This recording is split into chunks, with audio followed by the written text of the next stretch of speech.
Hi, I'm Dr. Greg Castello, board-certified family practice with the age-old question, ice versus heat.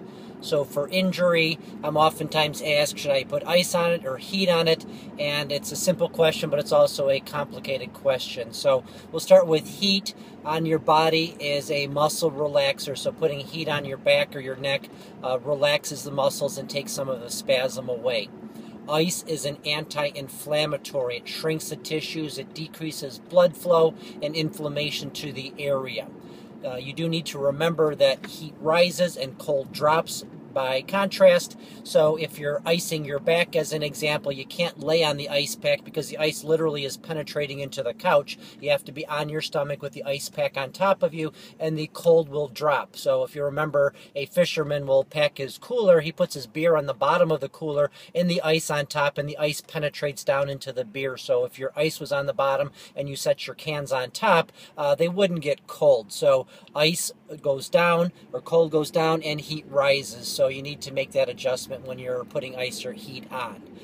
If you have an ankle or knee or shoulder, any joint injury, the answer is very simple. You always want to ice it. There are no muscles of any degree that you need to relax, so heat's never a choice or an option for a joint or ligament or tendon issue in ankles, knees, elbows, shoulders. So it's always going to be ice. What becomes complicated is back injuries, back sprains, neck sprains, whether to use ice or heat, and it's a variable answer. So in your neck, you probably will benefit from heat on the neck. The neck is flexible and the muscles are fairly close to the surface, and heat will penetrate. So after you have a rear end injury, you might want to heat that as well as icing that to relax the muscles.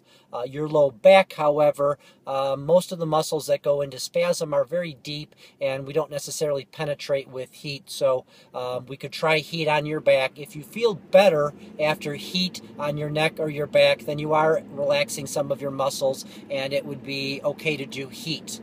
The problem with ice on your back or your neck especially is if you think about putting ice on your neck, you kind of cringe and tighten up, and you actually can create some muscle spasm. So if you ice your neck or your back, you want to make sure you're dressed warm in a very warm room so you don't clench at all. The probably better answer would be just to actually take medicines by mouth. So take an anti-inflammatory, either a prescription from your doctor or ibuprofen over the counter, and that is decrease the inflammation. If you want to relax the muscles, get a muscle relaxer from your doctor. My personal favorite is Valium or diazepam. I think the most common one, especially in the emergency room, is going to be Flexeril, and that's a very sedating medication. It can give you a 12 or more hour hangover. There actually is no medical science behind it actually relaxing muscles. It's used frequently because we don't want to be giving Valium to drug seekers, so the emergency room doctors generally don't know their patients. They don't want to give them narcotics, so they'll give them Flexeril. Not my first choice. So for inflammation, take an anti-inflammatory unless there's a reason why you can't. For muscle relaxing, take a muscle relaxer, but this would be by prescription from your doctor, so you need to ask your doctor or preferably see your doctor. For joints, you always want to use ice as an anti-inflammatory, about 20 minutes, several times a day. The ice needs to be above the joint you're icing so the cold goes down.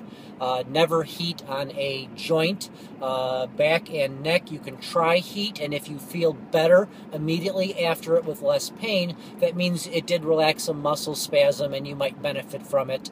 Ice, I would use only occasionally on a neck or back injury. Make sure you're in a warm room so you don't clench or tighten up. If you feel worse after ice, it's because you're clenching your muscles, and then I would go to an ibuprofen or prescription anti-inflammatory. Dr. Greg Castello, thanks.